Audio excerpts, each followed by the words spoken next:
Il n'y a pas de grand homme ni de grande communauté que celle qui travaille pour le bien-être de l'humanité et de notre terre-mère. C'est cette pensée de Mille Riche qui nous amène chaque soir à se réunir, à nous réunir. J'y arrive pour vous servir la lumière chez vous pendant 59 minutes. Nous serons encore avec vous ce soir pour parler sur le plateau des Fils de la Lumière, mais cette fois-ci d'un sujet un peu plus qui touche le monde entier. Voilà. Donc installez-vous comme chez vous. C'est parti pour 59 minutes avec vous.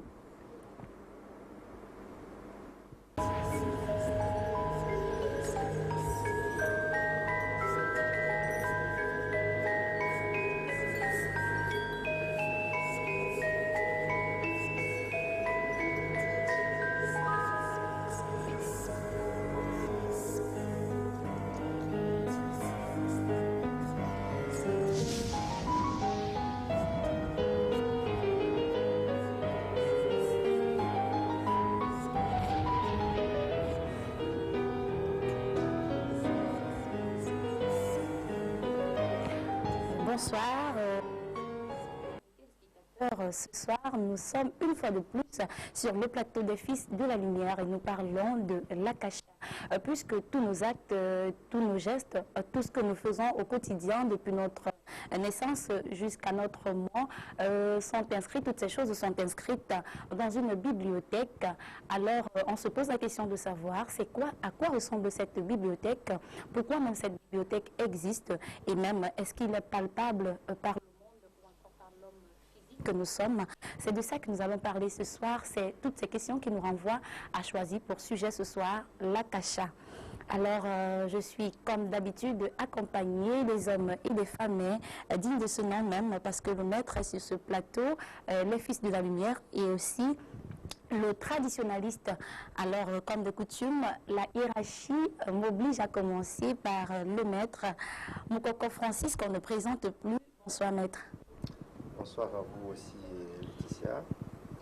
Bonsoir à tous mes compagnonnistes, la dame de fer qui est là, qui ne manque jamais à l'école, et surtout aux traditionnalistes, à notre cher frère qui nous a honoré de sa présence encore ce soir.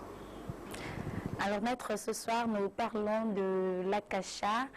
Et c'est vrai que c'est un sujet pas très compréhensif par nous qui sommes encore élèves, mais nos recherches nous mènent à pouvoir avoir les arguments pour pouvoir parler de ce sujet.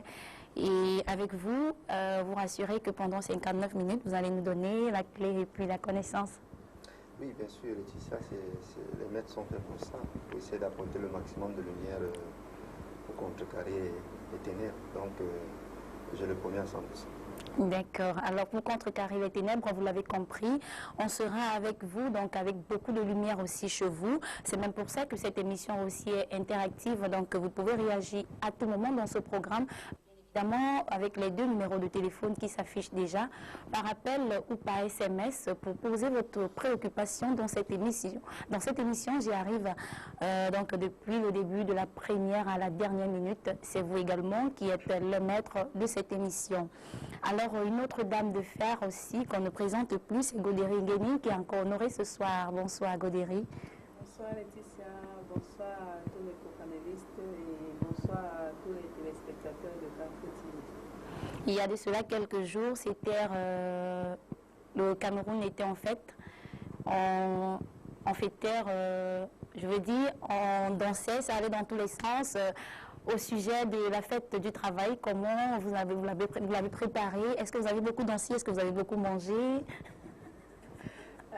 Vous savez, la fête pour nous, à un moment, c'est défiler, manger, boire, danser. C'est ce que nous avons fait. Défiler, boire, manger et danser. Mais je sais que les êtres de lumière ne consomment pas de l'alcool. Certainement, vous avez consommé de l'eau. De l'eau et des jus naturels. Voilà, du jus naturel aussi, pourquoi pas. Alors, un autre homme qu'on ne présente plus également sur ce plateau, c'est le traditionnaliste, j'aime bien utiliser son nom traditionnel qui est un Bunganza. Voilà, c'est comme ça qu'on dit en pays bamileke. Bunganza Alain Gantui. Je ne sais pas s'il faut mettre le prénom ou pas, mais il va m'aider. Bonsoir, monsieur Alain. Bonsoir Laetitia, merci de respect à mettre. Bonsoir à tous les panélistes. Bonsoir à tous les téléspectateurs du Carrefour TV. Et c'est un plaisir pour moi d'être toujours là quand on fait appel. Et je pense, parlant de mon nom, c'est beaucoup plus français, c'est emprunté, bon pas français mais emprunté à l'Occident, si on peut dire comme ça. D'accord, donc il est préférable de dire Ngantui. Voilà, là c'est l'originalité même de l'Afrique.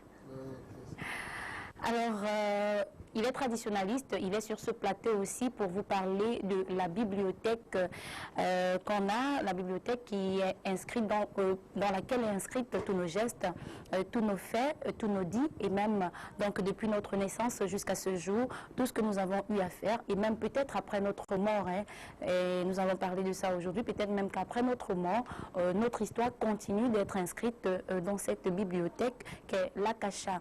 Alors pour parler ce soir également, nous avons un fils de la lumière, Benjamin aussi, qui a honoré au rendez-vous. Bonsoir Benjamin. Bonsoir Laetitia, bonsoir à tous les téléspectateurs, bonsoir mes co-panélistes et merci de m'avoir invité. C'est toujours un plaisir pour nous de vous avoir parce que vous allez partager avec ceux qui, de l'extérieur, ont encore du recul ou encore ont un autre regard en ce qui concerne les disciples de la lumière que vous êtes.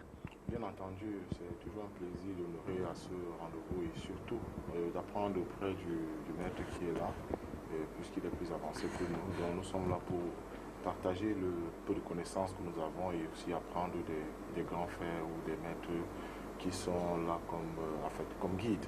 Voilà.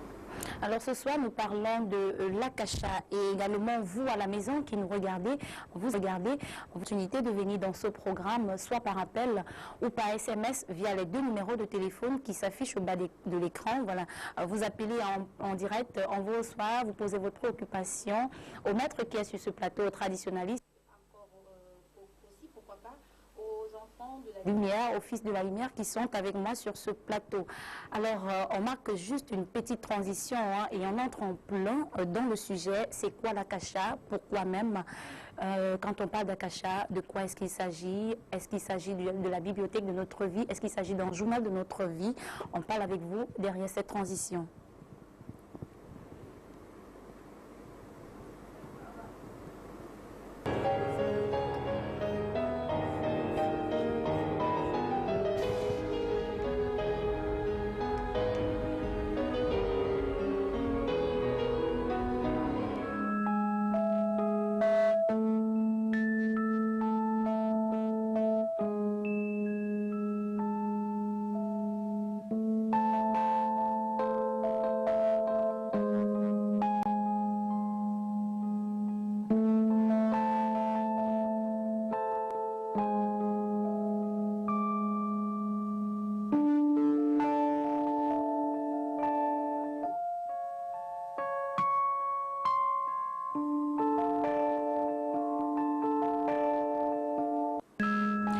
Bienvenue, merci de rester fidèle. Si vous le prenez à l'instant, on parle de l'Akasha ce soir. Alors maître, quand on parle de l'Akasha spirituellement, il s'agit de quoi exactement? Parce que d'aucuns pensent que c'est le journal de notre vie, d'autres vont dire c'est la bibliothèque de Dieu, pourquoi pas, c'est la bibliothèque de Jésus-Christ qu'on parle dans le christianisme, comme on dit dans le christianisme.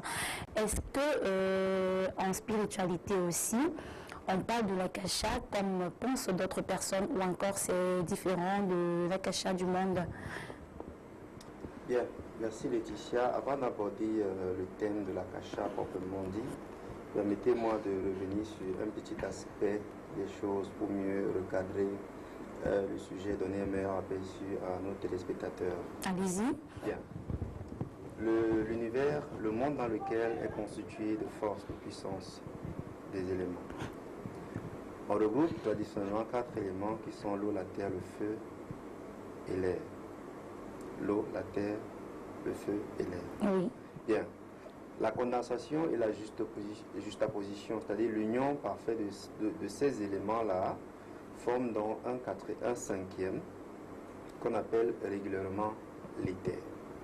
L'expression éther a été beaucoup plus soulignée en Europe, en Occident, à partir des années 1800.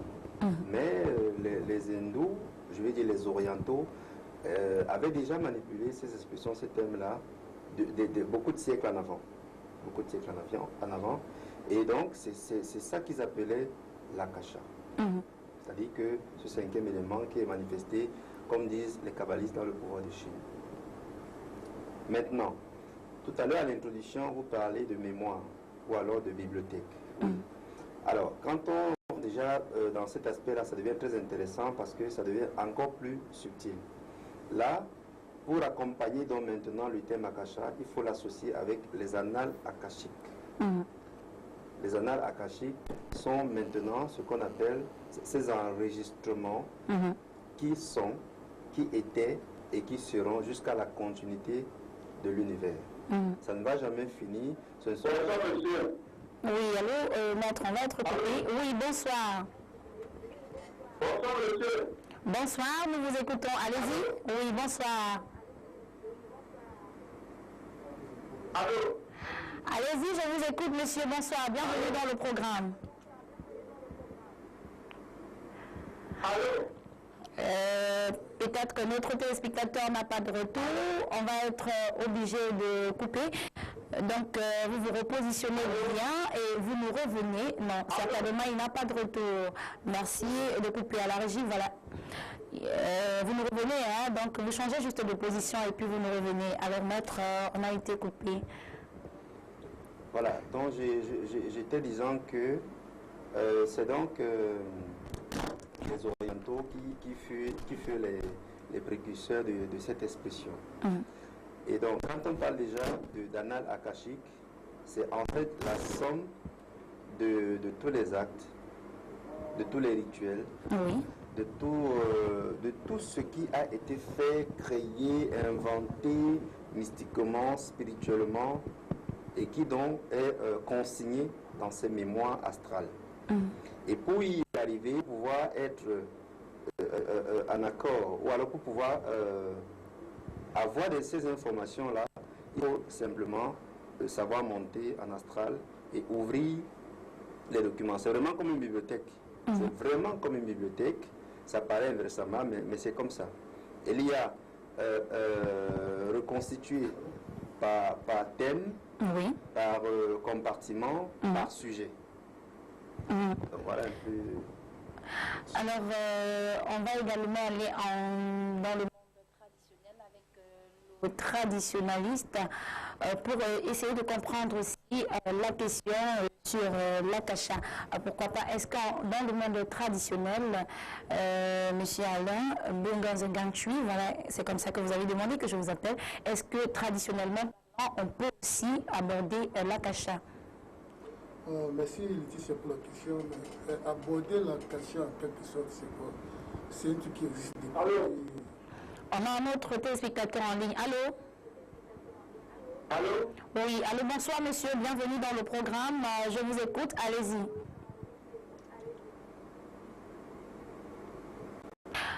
On a encore été coupé.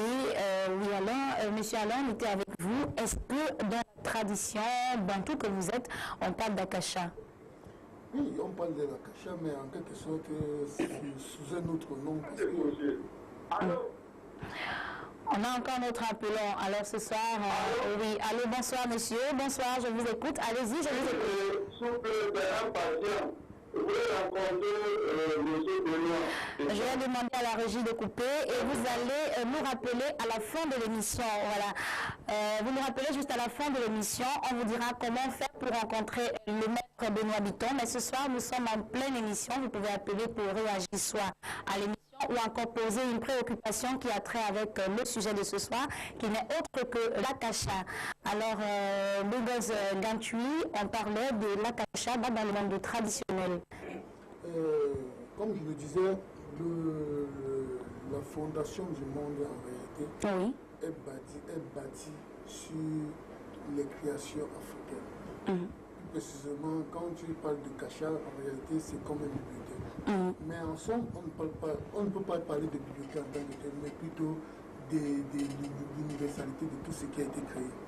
Et dans la tradition africaine, plus précisément bamileke, nous avons ce qu'on appelle, en réalité, comme je l'ai dit toujours, la chambre des 7, ce qu'on lui dit.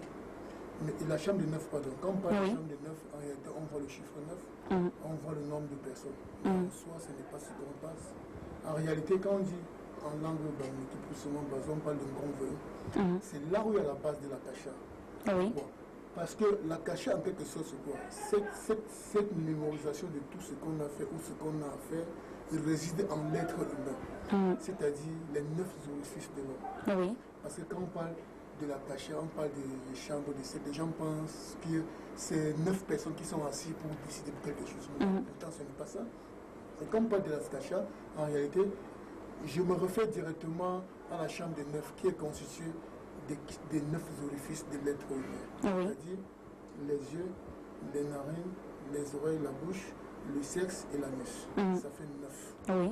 Et dans les 9, chacun a un pouvoir qu'il gère et que l'un ne peut pas mélanger, ne peut pas s'aventurer à faire ce que l'autre fait. Parce que la bouche ne peut pas faire ce que les yeux font. C'est-à-dire les yeux que nous avons qui a pour rôle de la sécurité, les narines qui a pour rôle du pouvoir, les oreilles qui a pour pouvoir de la prévention, la bouche servie de communication, parce que quand vous ne pouvez pas communiquer, vous ne pouvez pas transmettre. Et nous avons le sexe qui a pour pouvoir de la fécondité et l'anus qui a un pouvoir de service. C'est pour ces raisons que dans la tradition africaine, en réalité, quand on prend quelqu'un pour une initiation, qu'est-ce qu'il faut faire? Il faut le vider de tout ce qui est en lui comme élément extérieur. Et quand on vide cet élément extérieur en lui, ça ne sort pas le service, c'est-à-dire l'anus, c'est-à-dire libère tout ce qu'il a en lui. Donc maintenant, le corps devient peut-être inerte ou vide. C'est en ce moment qu'il est dans la capacité d'accumuler tout ce qu'il a fait comme bien et tout ce qu'il a fait comme mal. Maintenant, le problème le plus important, c'est de pouvoir emmagasiner tout ce qu'on a fait pendant son séjour sur la terre, c'est quoi? C'est après la mort. C'est pour ces raisons, parfois, je le dis souvent, ce n'est pas tout le monde qui devient ancêtre. Parce que pour être ancêtre, il faudrait que dans ce que tu appelles kasha, c'est-à-dire tout ce qu'on a comme assimilation, comme bibliothèque, comme connaissance, comme ce qu'on a fait bien ou mal, c'est à la dernière minute qu'il faut vous entrer maintenant en contact direct avec le Créateur qui est Dieu, par rapport à ce que vous avez fait ou vous n'avez pas fait. C'est en ce moment qu'on pourra vous ériger au rang des ancêtres. C'est ce que les catholiques appellent souvent la canonisation. Voilà. Mais réellement, ce pouvoir n'appartient pas à l'homme. Comme Maître vient de dire, il faut avoir un niveau de conscience élevé. Très très élevé pour y arriver. Bon, certaines personnes, quand vous allez expliquer, vous dire que ça c'est la sorcellerie qui est sûre, on ne comprend absolument rien. Pourtant, c'est des choses vraies. Maître est mieux placé pour mieux expliquer ce que je viens de développer dans la plus haute façon de la spiritualité. Justement. Voilà un peu ce qu'on appelle kasha dans la tradition africaine. Alors, Godéry qui est le chef de classe parmi les disciples de la lumière, j'aime bien le dire comme ça parce qu'elle c'est une dame de fer, c'est pas donné à n'importe quelle jante, à n'importe quel être appartenant à la jante féminine de se lancer comme ça en plein et à fond parce qu'elle y est pieds et mains liés dans la spiritualité. Donc c'est pourquoi j'aime bien lui donner ce petit nom de chef de classe, de dame de fer aussi. Elle a accepté de faire chemin de faire avec nous le même chemin. Donc elle a choisi d'évoluer dans la spiritualité, essayer de comprendre le monde de nos ancêtres que beaucoup sont en train de laisser tomber aujourd'hui pour emprunter à l'Occident. C'est un peu plus malheureux, mais nous essayons quand même de recadrer les jeunes et sur ce plateau, nous avons des jeunes qui ont choisi de faire d'apprendre la spiritualité. Alors Godéry, est-ce que pendant vos enseignements, vous essayez de comprendre la différence entre la kasha qui est la bibliothèque spirituelle, vous en tant qu'être spirituel, comment est-ce que vous comprenez le mot kasha? Est-ce qu'il est différent de la bibliothèque du christianisme, du monde de Jésus qu'on explique? Durant nos enseignements et les recherches que nous menons aussi, parce que déjà un être spirituel est assimilé à un chercheur. Justement. Donc, on ne peut pas faire spiritualité sans faire des recherches. Et déjà nous n'avons pas déjà trop abordé ce sujet d'Akasha. On en parle de temps en temps, mais sans approfondir. Mais déjà dans nos recherches aussi, nous avons compris que l'Akasha, c'est l'univers. C'est l'univers, c'est une bibliothèque, comme on dit, c'est un endroit où tout est caché, le passé, le présent et aussi l'avenir. Donc, tout est inscrit ou caché? Tout est inscrit. Est-ce que vous pouvez lire votre vie dans l'Akasha? Pour que je puisse lire ma vie dans l'Akasha, il faut que je vibre au même diapason que l'Akasha. Parce que l'Akasha, c'est un son. Il faut que je sois en mesure d'écouter ce son. Et pour écouter ce son, il faut avoir un niveau de spiritualité élevé. Donc, pour y parvenir, il faut du chemin. Il faut que je fasse vraiment, que j'entre vraiment dans la spiritualité à fond. Parce qu'à ce stade où je suis, c'est impossible d'écouter le son. D'accord. Et comment être en communication, Benjamin, comment être en communication même avec ce monde, ce monde de bibliothèque où on inscrit tous nos gestes, nos faits et gestes? Est-ce qu'il est possible d'entrer en communication pour pouvoir écouter ce son? C'est la question qu'il fallait poser à Maître. Vous êtes un élève, donc certainement, il vous arrive de faire soit des rituels, soit des prières qui vous amènent à monter dans l'au-delà selon votre niveau de conscience, bien sûr. Oui, mais c'est pas pour vous dédouaner, pour dire que la question que vous me posez, je peux pas, je peux juste donner une ébauche. Bon, juste dire et emprunter un peu le thème que Godéry a dit tout à l'heure, c'est-à-dire que nous, en tant qu'élèves, nous sommes aussi des chercheurs. Dans nos recherches, nous essayons de comprendre, de comprendre certaines choses. Mais concernant sur la question, il n'y a pas de rituel, à ce que je sache. Vraiment, Maître là, il va essayer de me corriger si je me trompe. À ce que je sache, il n'y a pas de rituel précis pour pouvoir entrer en contact avec la Akasha. Moi, je pense que, à mon humble avis, juste à partir peut-être d'une méditation, d'une prière, ça éveille notre conscience et nous élevons notre conscience à un degré qui nous permet d'entrer en contact avec Akasha. Indépendamment de notre degré de pureté, notre degré de conscience, de nos travaux mystiques, de nos travaux spirituels, on arrive à un stade où un stade qui nous est acquis par rapport à notre niveau de conscience. Par exemple, si Maître Francis, par exemple, élève sa conscience jusqu'à un certain niveau, moi qui suis un élève, je ne pense pas que je puisse, peut-être je serais, si on essaie de prendre un exemple des escaliers ou des strates, si on parle de roches, si on prend par exemple l'exemple terre à terre de l'escalier, ça veut dire que si peut-être moi je lève ma conscience peut-être à la 3e marche, peut-être lui va l'aider peut-être à la 10e marche. Donc ça c'est mon niveau de conscience et j'entre en contact avec cette marche-là et j'ai les informations dont j'ai besoin. Bon, maintenant par expérience, c'est vrai que par expérience personnelle, je peux pas dire, je suis pas même de dire que je suis entré en contact. Je peux dire peut-être qu'il y a des clichés ou des informations qu'on a qui nous aident, nous, à avancer sur le chemin, qui nous aident à comprendre certaines choses, qui nous aident aussi à savoir que nous faisons des erreurs ou pas, et qui nous donnent des informations vraiment qui sont bien pour nous. Et ces informations, très souvent, sont des visions qui sont très souvent justes.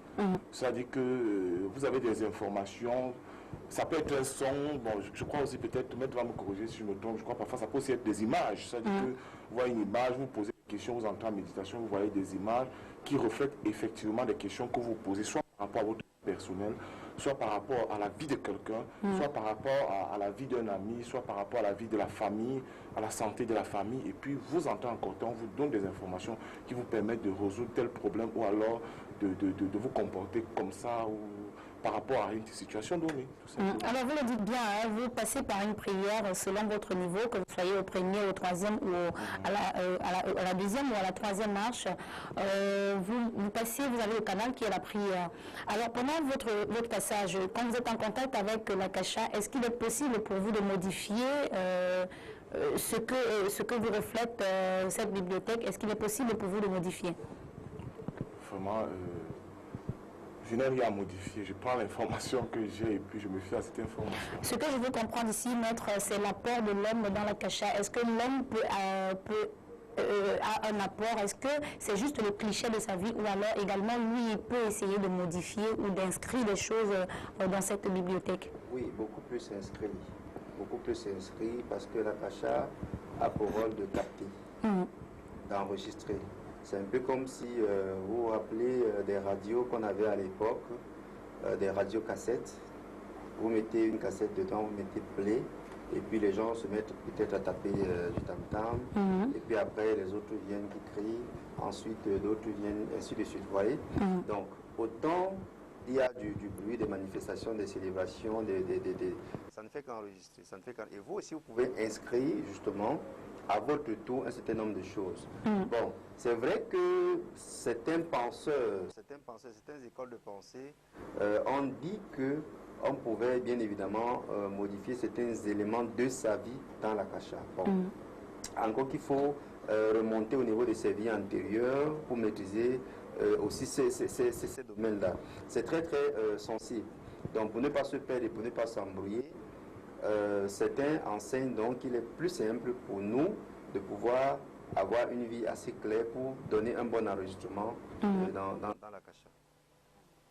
Alors, s'il est possible de modifier selon comment vous dites, maître, j'aimerais comprendre quels sont les constituants ou encore réellement quels sont, je veux dire, comment sont, de quoi, quelle est la nature même de ces informations que nous trouvons dans l'Akasha? Est-ce de façon, est-ce des images? Est-ce qu'on reçoit des images? Est-ce qu'on reçoit des sons? Est-ce qu'on reçoit des écrits? Donc, quelle est exactement la nature de ces informations? Bien, l'Akasha, c'est le son. Et puis le son vibre à une fréquence très très élevée, très très subtile. Seuls les êtres qui sont subtilement élevés sont capables de capter ce son, ces vibrations. Déjà, il faut comprendre cela. Donc, alors, tous ceux qui veulent donc faire partie de cette grande loge céleste doivent travailler sur les chakras intérieurs, doivent travailler sur l'aura, doivent faire des assaises assez rudes. Pourquoi? Parce que plus le corps est mortifié, plus le corps est... Vous donnez des coups de marteau sur votre corps, l'esprit, lui, donc il s'élève. Et quand il s'élève, donc vous avez beaucoup plus de chances de pouvoir être en contact avec certaines entités qui vous apportent des informations. Parce que l'Akasha est lié à certaines entités, les entités de l'Akasha. Et donc, à ce moment-là, peut vous donner certaines informations, il peut vous donner certains renseignements, il peut vous donner certains rituels même, il peut vous donner un certain nombre d'éléments pour même écrire des livres, justement, parce que vous avez tiré certains secrets dans les annales akashiques. Et les secrets que vous allez donc dévoiler dans vos livres ne se retrouveront nulle part. Et c'est ça la vraie école, c'est ça le meilleur enseignement. Vous voyez, l'enseignement falsifié et médiocre consiste à lire ou bien à refaire ce que les autres ont déjà fait. Mais ils ont pris ça où? Les maîtres Samael, les maîtres Peter de Nov, les maîtres Omram, les maîtres Alexander Moriasson, tout ça, ils ont pris ça où? Ils sont montés. Ils sont montés. Donc le rôle ou le devoir que devrait se garantie de chaque aspirant spirituel, eh bien, c'est de pouvoir un jour arriver à ce degré pour tirer aussi et transmettre à l'humanité.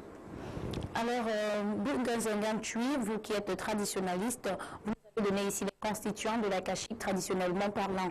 Mais est-ce que dans ce monde-là, tout ce que nous recevons avec les constituants que vous nous avez donnés, est-ce que c'est du réel ou alors c'est en partie que nous recevons des informations venant de ce monde akashique traditionnellement parlant? Merci pour la question. Le problème d'abord, c'est quoi? Il faudrait d'abord que l'être humain en soi se prépare à recevoir ces informations. Maître Lassibenzi, c'est pas le son. Bon, par exemple, moi j'ai eu cette chance d'être initié par le son.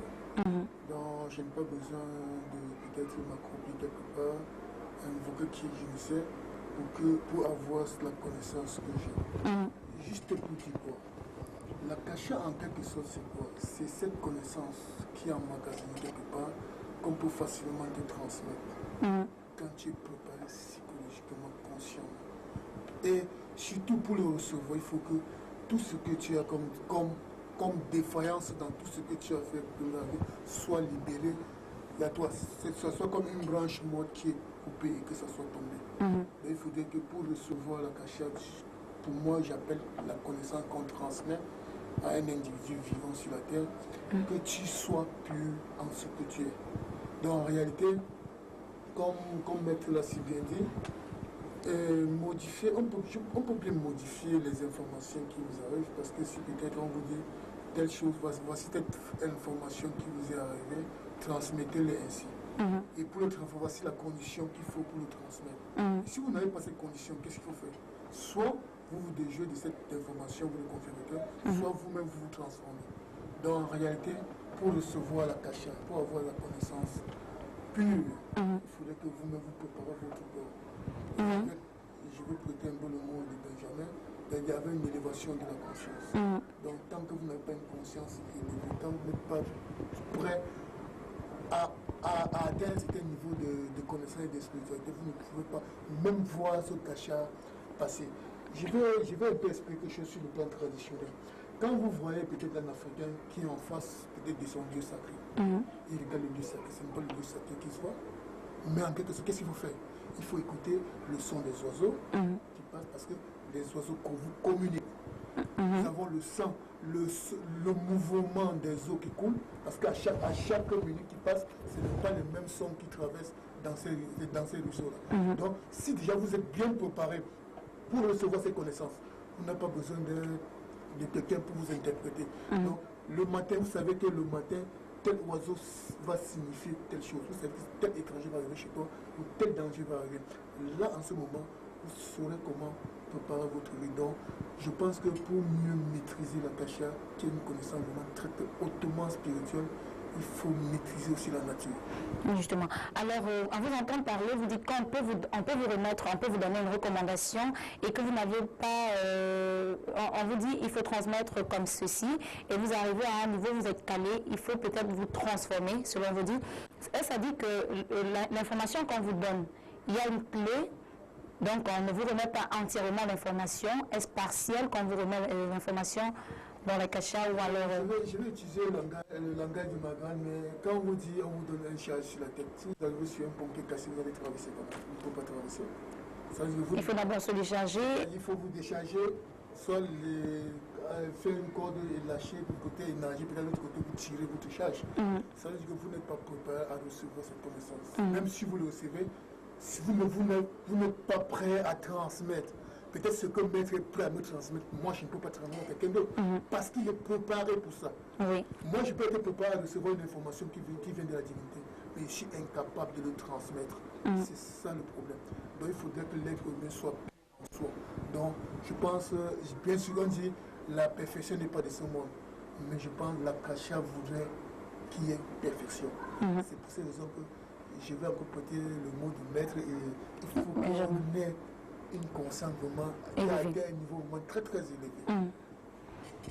Alors, vous également à la maison, vous pouvez venir dans ce programme à travers les deux numéros de téléphone qui s'affichent par appel ou par SMS. Vous venez dans ce programme poser vos préoccupations au maître concernant la kasha. Alors, est-ce qu'on va dans le monde astral, parce qu'on va le dire aussi, c'est un voyage astral en même temps, n'est-ce pas? Quand on parle de faire un tour dans la kasha, c'est également un voyage astral. Mais sachant que le corps humain est formé de différents corps encore, quel est le corps qui va dans la kasha pour puiser les informations? Est-ce physiquement? Est-ce un autre corps? C'est pas, on ne peut pas aller physiquement. Il faut être préparé, il faut être un initié déjà pour sortir de son corps et aller dans les annales akashiques. Parmi les corps de l'être spirituel, quel est celui-là qui voyage pour aller chercher les informations dans les kasha? J'ai peur de me tromper, hein. Je suis nerveux et puis bon. Alors on va se faire aider par Benjamin, pourquoi pas. Et si vous êtes chef de classe aussi, peut-être que vous n'étiez pas à l'école ce jour où on a donné l'information. Spirituel qui va dans la kasha. Je pense à mon avis que ce serait forcément le corps astral.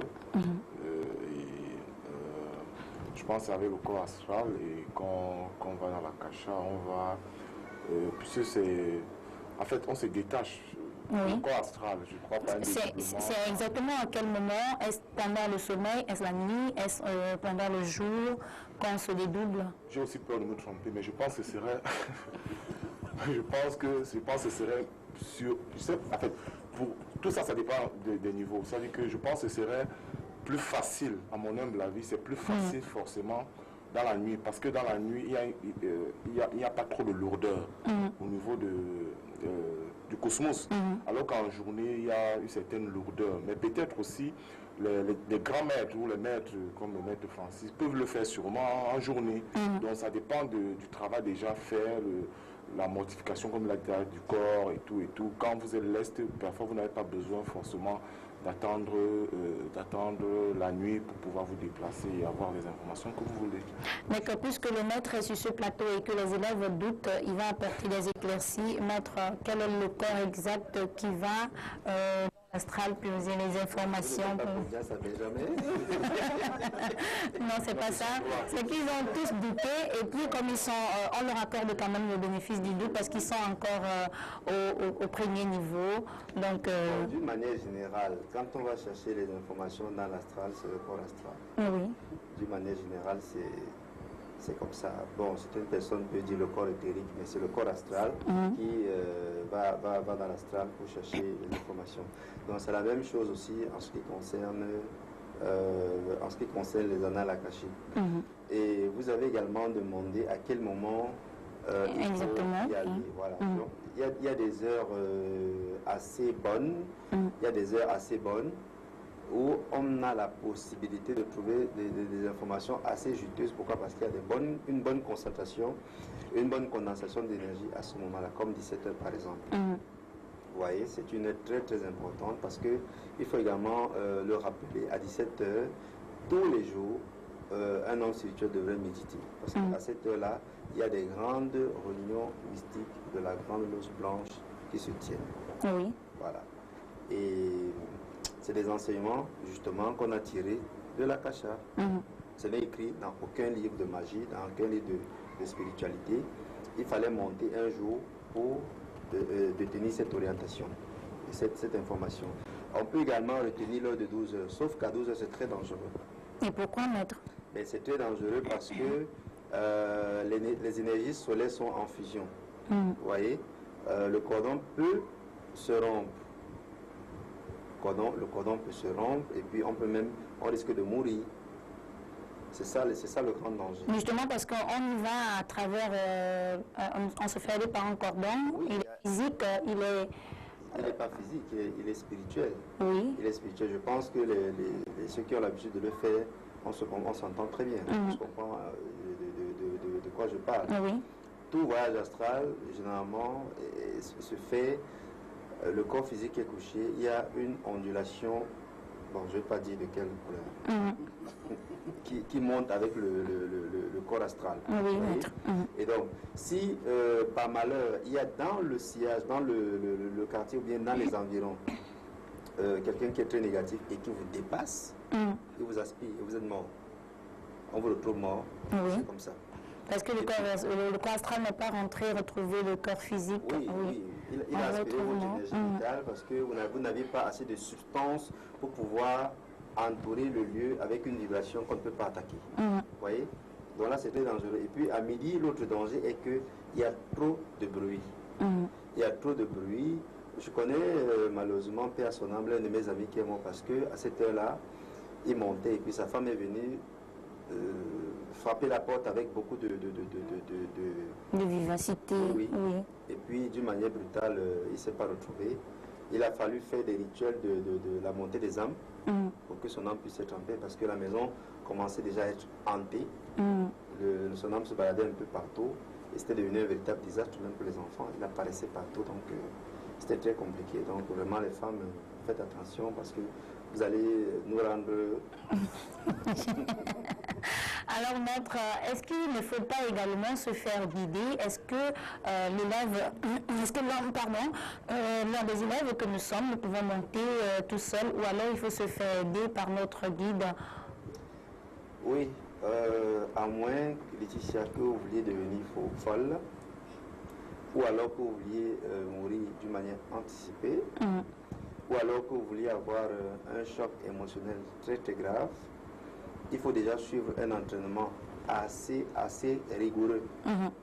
Assez rigoureux pour pouvoir même se frotter à de telles expériences. Il faut suivre un entraînement assez rigoureux, un entraînement de concentration, de visualisation, un entraînement même du nettoyage de tous les corps spirituels. C'est un processus qui peut atteindre peut-être 6 à 1 an pour pouvoir véritablement monter un astral et atteindre le niveau du contact avec les annales akashiques. Ce n'est pas donné comme on le pense, parce que c'est un degré de lumière avancé. Il faut donc aussi rayonner de cette même lumière-là pour être en contact avec ces êtres. Sinon, vous êtes foudroyé. D'accord. Alors, vous également à la maison, vous pouvez venir dans ce programme pour poser votre préoccupation dans cette émission. C'est vous également qui faites ce programme par appel ou par SMS via les 2 numéros de téléphone qui s'affichent. C'est faisable. Nous parlons de l'Akasha, nous parlons de la bibliothèque de vie de chaque homme ce soir. Alors pour le faire, on va marquer juste un petit temps d'arrêt pour comprendre également c'est quoi l'association Rencontre culturelle. C'est cette association dans laquelle évoluent les disciples de la lumière, ceux qui choisissent de faire chemin avec nous, d'apprendre en termes de spiritualité. Regardons et on se retrouve. Documentation d'inscription au secrétariat de l'association Rencontre pour rendre réel son enseignement diffusé à travers les médias. Le Bombor Benoît Biton crée l'association Rencontre culturelle Les Fils de la Lumière. La toute première école de mystère africaine déjà présente dans le continent depuis 5 ans. Des membres partout au Cameroun, au Congo, au Bénin, au Togo, mais aussi en Europe, aux États-Unis et au Canada. L'association Rencontre culturelle Les Fils de la Lumière, l'école mystique et spirituelle du Bombor Benoît Biton, c'est la garantie d'une formation spirituelle de la tradition africaine, adaptée à la modernité et accessible à tous.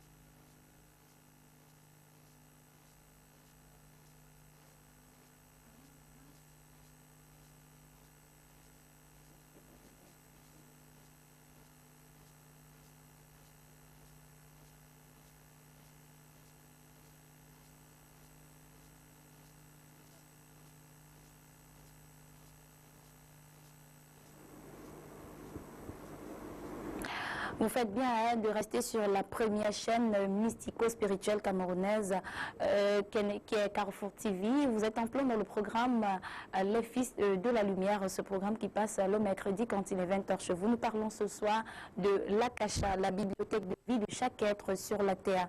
Alors, on l'a dit, cette émission vous appartient également. Vous pouvez venir par appel ou par SMS. C'est d'ailleurs pourquoi on va prendre un premier SMS dans ce programme qui dit « Bonsoir, je me nomme Baba, j'habite PK12. Quelle différence faites-vous quelle différence se fait entre l'Akasha, le karma et le destin? Je pense que cette question est bien indiquée pour avoir une réponse, pour trouver réponse chez le maître Francis Moukoko. Bien, merci. Je vais commencer par le karma. Le karma, c'est la loi de cause à effet. Tout ce que vous faites, vous avez une récompense ou alors une sanction. Vous faites du mal, vous récoltez le mal. Vous faites du bien, vous récoltez du bien. Déjà, ça, c'est le karma. Pour être terre à terre. Maintenant, le destin, c'est l'ensemble ou alors c'est votre route de vie. Oui. C'est-à-dire que vous êtes né d'un parent, d'une maman qui sont l'un est français, l'autre est camerounaise, et voilà. Maintenant, vous allez à l'école telle, vous faites tel enseignement, et puis après, vous allez devenir ministre ou président, et puis après, ainsi de suite. Ça, c'est le destin. Mais on peut le modifier. Il n'est pas figé, attention. Maintenant, au niveau de l'Akasha, tous ces éléments, donc, que vous avez eu à faire sur la terre, tous ces éléments qui vous ont entouré, vos parents et vous-même, vos arrière-parents, vos voisins, toute votre vie et tout ça, c'est donc l'ensemble de tous ces éléments-là, même votre karma, qui est enregistré dans les annales akashiques. Alors nous osons croire que Abba a noté la différence entre l'Akasha, le karma et le destin. Ce soir nous parlons d'Akasha et je vais directement demander à l'un des fils de la lumière, est-ce qu'il vous est arrivé une fois de faire quand même l'expérience d'aller, de faire un voyage astral? La question est à qui veut la prendre? On ne peut même pas commencer à faire un voyage astral sans se préparer. Il faut déjà une préparation, il faut être initié. Oui. Sinon, on doit être foudroyé, comme Maître l'a dit tout à l'heure. Donc, il faut une préparation, il faut que le guide nous dise comment ça se passe et à quel moment y aller et pourquoi y aller. Parce qu'on ne peut pas sortir comme ça, là, aller dans le vide sans savoir ce qu'on va faire. Donc, il faut se préparer. Donc, Benjamin aussi n'a jamais essayé de... Non? Le chef de classe a parlé pour nous. D'accord, donc le chef de classe a parlé pour tous les élèves à la fois. Alors, maître voulait ajouter quelque chose? Oui, je voulais ajouter ceci en ce qui concerne les voyages astrales. Oui. Frédéric a bien fait de le souligner, la préparation.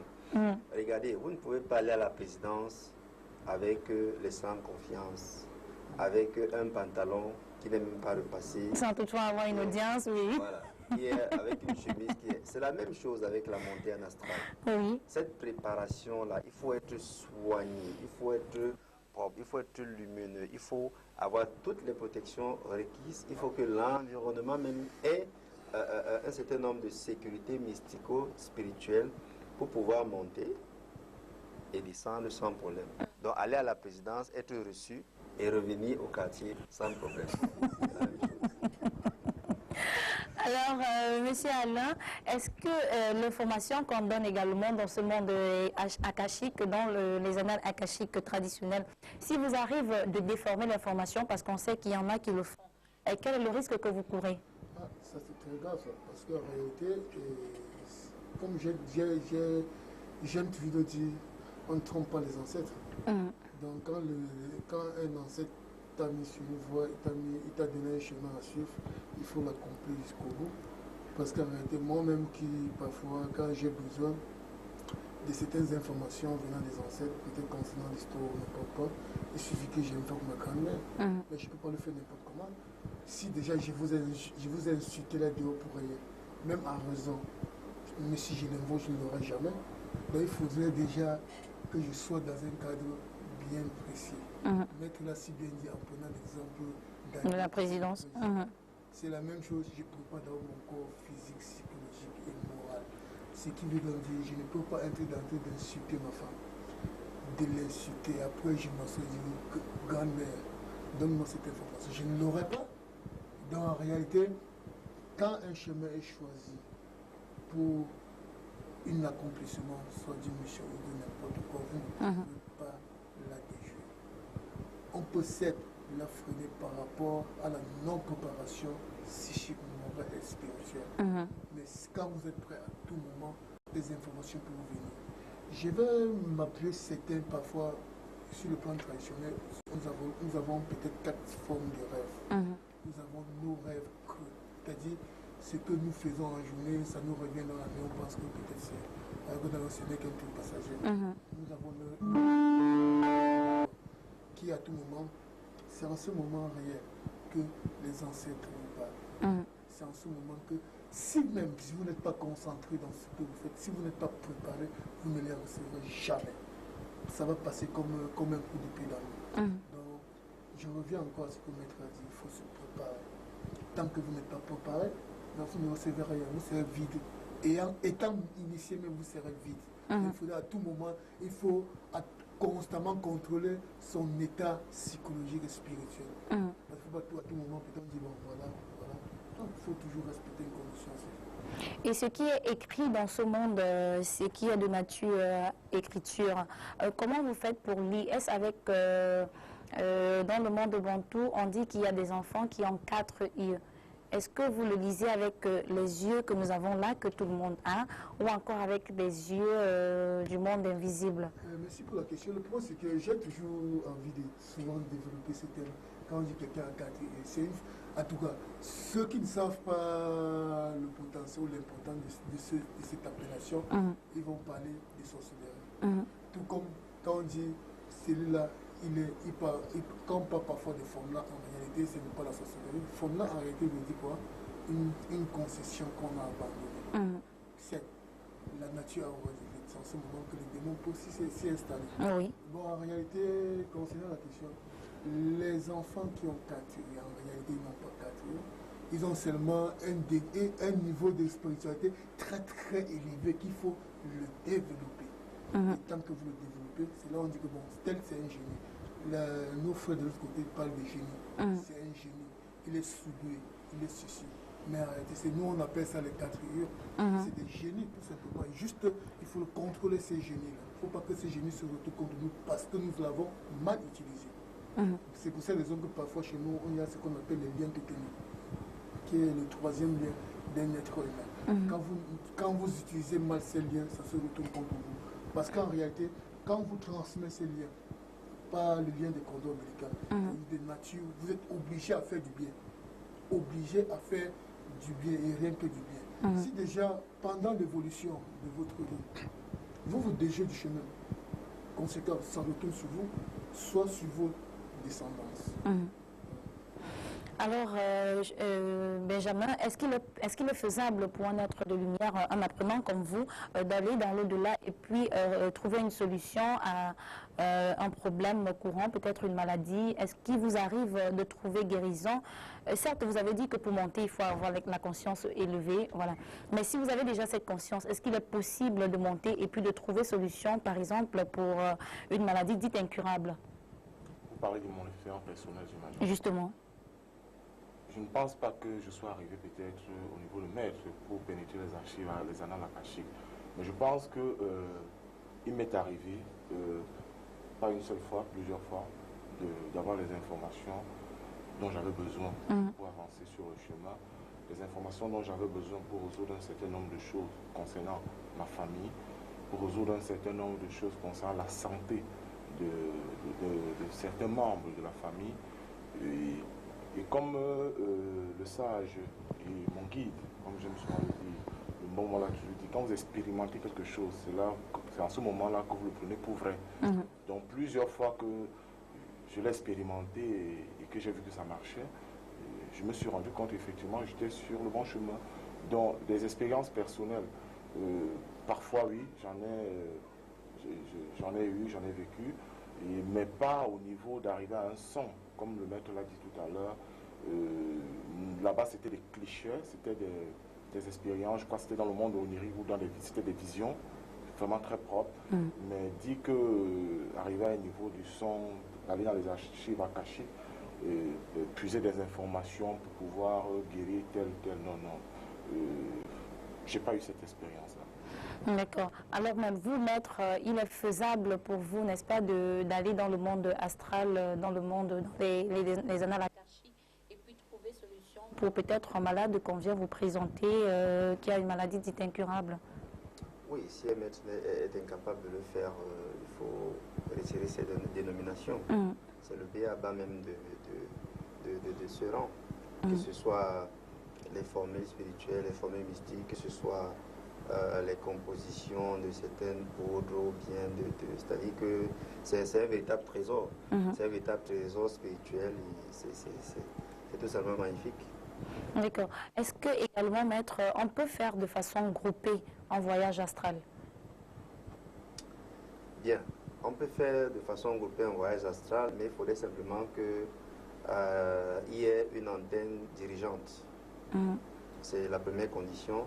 La deuxième condition est qu'il faudrait que tous les membres de ce voyage astral puissent impérativement fusionner à la même fréquence.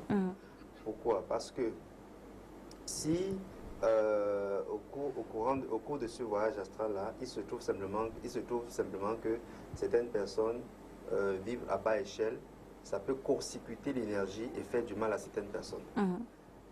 Donc il est très important de pouvoir être sur la même fréquence pour que les choses se passent bien, pour que tout le monde monte et revienne sans problème.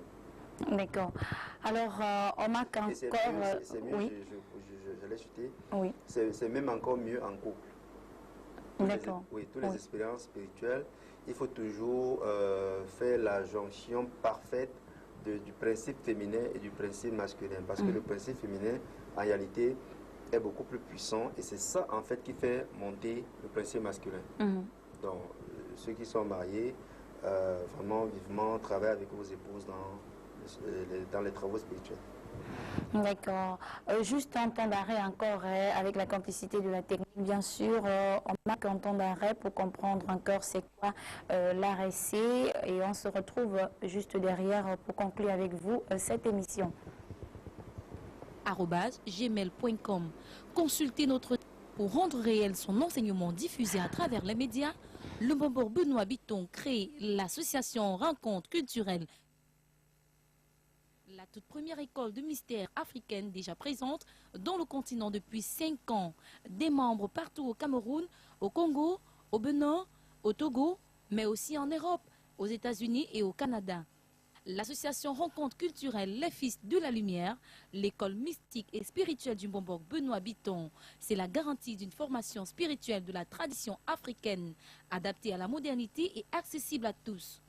L'association Rencontre culturelle Les Fils de la Lumière, c'est pour promouvoir la culture africaine avec un matériel technique à la pointe de la technologie, un centre spirituel, une régie des cours et une organisation savamment construite. L'association Rencontre culturelle Les Fils de la Lumière, c'est l'alternative spirituelle que propose... Tu es âgé entre 18 ans et plus, tu aspires à la spiritualité, le grand maître des arts mystiques, Mbombo Benoît Bitton, te donne la possibilité de développer ton troisième œil. Alors, ne laisse pas le monde des ténèbres t'envahir. Saisis l'opportunité et inscris-toi via notre adresse email carrefour.mystère@yahoo.fr ou tout simplement compose le 6 77 71 61 36 ou 6 97 06 20 91 et rejoins les disciples de la ligne bleue par le biais de Carrefour TV, la chaîne du paranormal.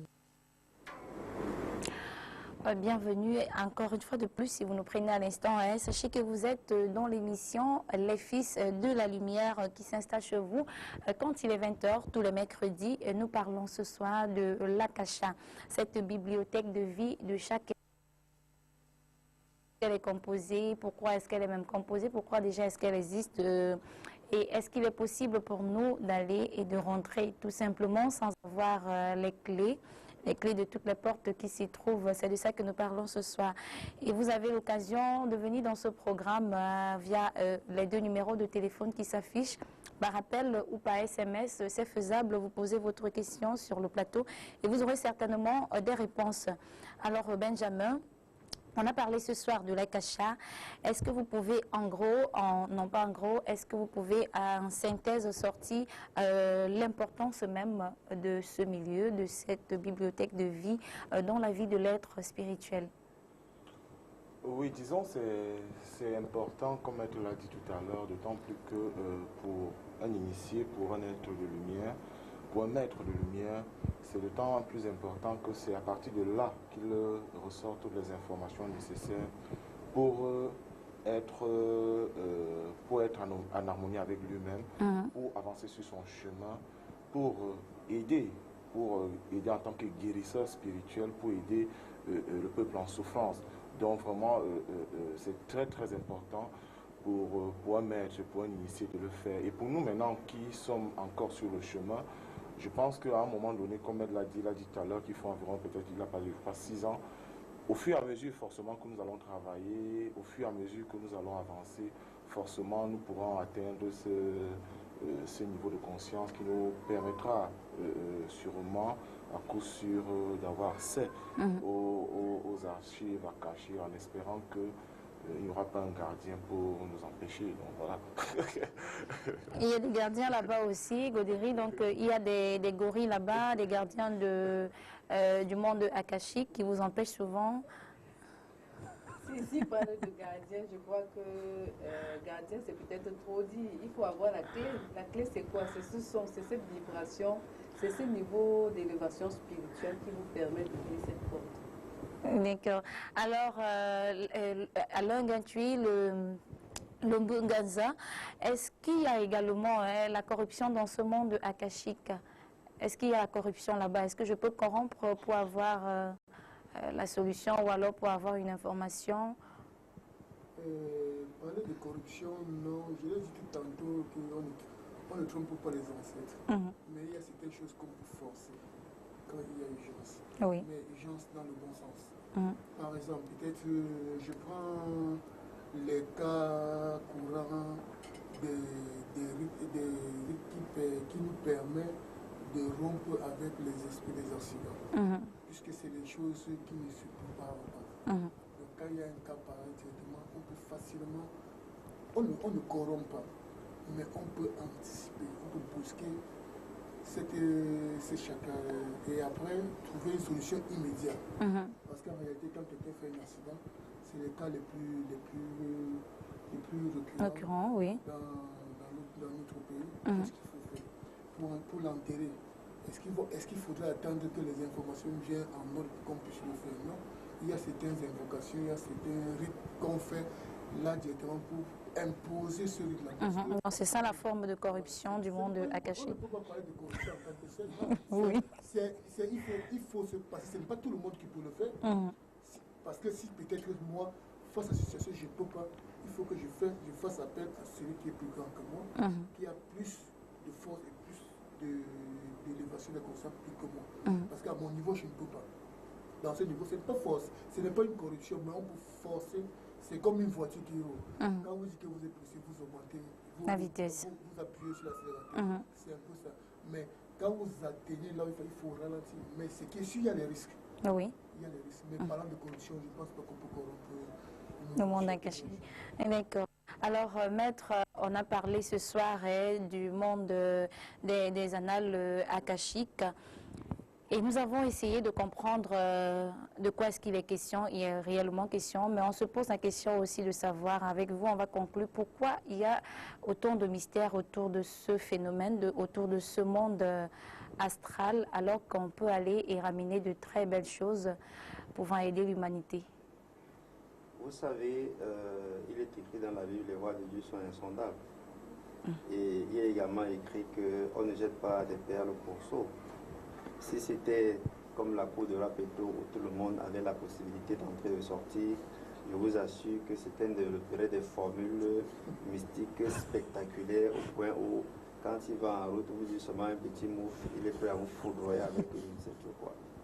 Donc voilà pourquoi il faut justement donc entourer de tels éléments avec beaucoup de subtilité, avec beaucoup de mystère, et ne réserver ça qu'aux gens qui ont la capacité de pouvoir avoir un conteneur de secrets et de ne les utiliser que si le besoin est vraiment impératif et non pour gesticuler ou bien pour par ego ou alors pour se faire voir. Voilà, donc c'est ça. Alors selon vous, tout être devrait quand même, tout aspirant à la spiritualité devrait quand même aussi emprunter ce chemin au moment opportun pour... Bien sûr, on dit quand l'élève est prêt, le maître apparaît. Eh bien, quand le disciple est prêt, la porte du ciel s'ouvre. C'est la même chose. Donc, d'une manière automatique, sans même forcer, on se rend compte qu'on est subitement à la porte de ces choses-là. Vous voyez, il y a quelque chose qui est très, très spectaculaire dans la spiritualité. On travaille, on a l'impression qu'on est sur place. Moi, j'ai beaucoup d'étudiants qui... souvent ont eu à se plaindre dans les 6 premiers mois de ce genre de choses de stagnation. Oui. On travaille, on a l'impression. Et puis un beau jour, on a un certain élève où on voit un ange qui vient et machin. Tu vas dire, ah mais tiens, mais comment tu as fait ça? Mais attends, tu penses que c'est juste apparu? Non, c'est le travail, un processus qui a été fait depuis un certain nombre de temps. Et puis comme on n'avait pas compris que dans la spiritualité, on travaille seulement. On ne travaille pas pour espérer un quelconque pouvoir ou bien une quelconque grâce. On travaille seulement et c'est tout. D'ailleurs, l'une des règles, c'est savoir se taire. Oui. Oser et savoir se taire. Tant qu'on n'a pas encore compris ça, on n'est même pas encore sur le couloir de la spiritualité. D'accord, alors c'est moi qui vous remercie, tous les quatre d'ailleurs, d'être venus sur ce plateau pour accompagner ce programme qui naît tous les jours chez nos amis téléspectateurs quand il est 20h le mercredi, pas tous les jours, voilà, une fois par semaine, le mercredi quand il est 20h. Donc merci à tous d'être venus m'accompagner dans ce programme. On va dire ensemble que c'est dans la boîte, j'aime bien le dire, comme notre maître spirituel le dit aussi souvent. Alors merci à vous également, amis téléspectateurs, d'être restés fidèles pendant 59 minutes avec nous dans ce programme. Prenons rendez-vous mercredi prochain quand il sera 20h. Mais ne quittez pas, les programmes de Carrefour TV se poursuivent. Restez sur la chaîne du paranormal et surtout, priez avant de dormir. Bisous à vous, je vous aime, bye bye.